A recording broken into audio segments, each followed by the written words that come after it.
ఈ మధ్య కాలంలో చూసుకుంటే సార్ చాలా వరకు వైఫ్ అండ్ హస్బెండ్స్‌కే కావచ్చు ఏదైనా గొడవలైతే డివోర్స్ తీసుకోవాలనుకున్నా, విడిపోవాలనుకున్నా ఏమవ్వాలన్నా ఒక కాల్ రికార్డింగో లేకపోతే ఒక వీడియో ప్రూఫో పెట్టుకొని కోర్టులకెళ్తున్నారు. నిజంగా భార్య మాట్లాడిన కాల్ రికార్డింగ్స్ కానీ, భర్త మాట్లాడిన కాల్ రికార్డింగ్స్ కానీ ఒక ప్రూఫ్ లాగా యూజ్ అవుతాయా కోర్ట్‌లో? వాళ్ళు డివోర్స్ తీసుకోవాలనుకుంటే? అయితే ఎవిడెన్స్ యాక్ట్‌లో సెక్షన్ 122 అని చెప్పి ఒక సెక్షన్ ఉంటదమ్మా. హ్మ్.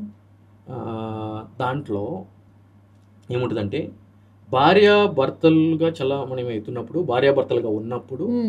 వాళ్ళకి సంబంధించిన వ్యక్తిగత విషయాలు ఆబ్వియస్‌లీ భర్త భార్యకి కొన్ని విషయాలు షేర్ చేసుకోవడం, భార్య భర్తతో షేర్ చేసుకోవడం ఇయన్నీ జరుగుతా ఉంటాయి.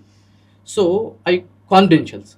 రేపటి రోజున వాళ్ళిద్దరికీ గొడవైనప్పుడు ఈ కాన్ఫిడెన్షియల్ అని చెప్పి అనుకుని చెప్పిన విషయాల్ని వాళ్ళకి వ్యతిరేకంగా వాడకూడదు అని చెప్పి ఆ యొక్క సెక్షన్ యొక్క సారాంశం. హ్మ్. హ్మ్. అయితే ఇటువంటి కేసులోనే రీసెంట్‌గా సుప్రీంకోర్టు వారు ఇచ్చిన జడ్జిమెంట్ ఏంటి అని అంటే గనక, భర్త భార్య వేరొక వ్యక్తితోటి వివాహేత సంబంధం పెట్టుకొని అతనితోటి ఫోన్‌లో మాట్లాడటం జరుగుతుంది. హ్మ్. సో, అతను ఏం చేస్తాడు అని అంటే గనక ఆమె యొక్క కాల్‌లు రికార్డ్ చేయడం జరుగుతుంది ఆమెకు తెలియకుండా. అవునవును. సో, ఆ గ్రౌండ్ మీద సెక్షన్ 13లో ఈ గ్రౌండ్ మీద హిందూ మ్యారేజ్ యాక్ట్ సెక్షన్ 13లో కింది కోర్టులో డైవర్స్ పిటిషన్ ఫైల్ చేయడం జరుగుతుంది.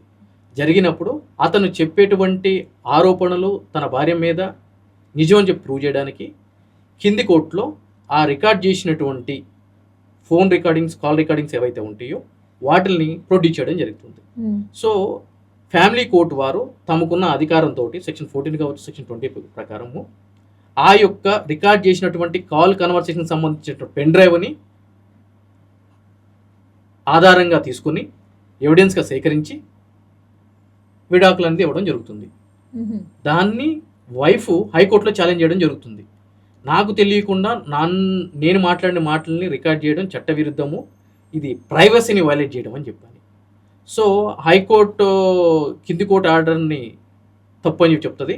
దాని మీద మళ్ళీ సుప్రీంకోర్టుకి వెళ్తే సుప్రీంకోర్టు ప్రైవసీ వర్సెస్ ఎవిడెన్స్ అనే ప్రధానమైన అంశాలను తీసుకొని తప్పనిసరిగా ఫ్యామిలీ కోర్టుకి తనకున్న అధికారాలతోటి ఈ యొక్క కాల్ రికార్డుని ఎవిడెన్స్గా తీసుకునే అధికారం ఉంది కాబట్టి భార్య కానీ భర్త కానీ వాళ్ళు మాట్లాడుతున్నటువంటి కాల్ కన్వర్సేషన్ వాళ్ళకి తెలియకుండా రికార్డ్ చేసిన దాన్ని ఎవిడెన్స్గా తీసుకోవచ్చు.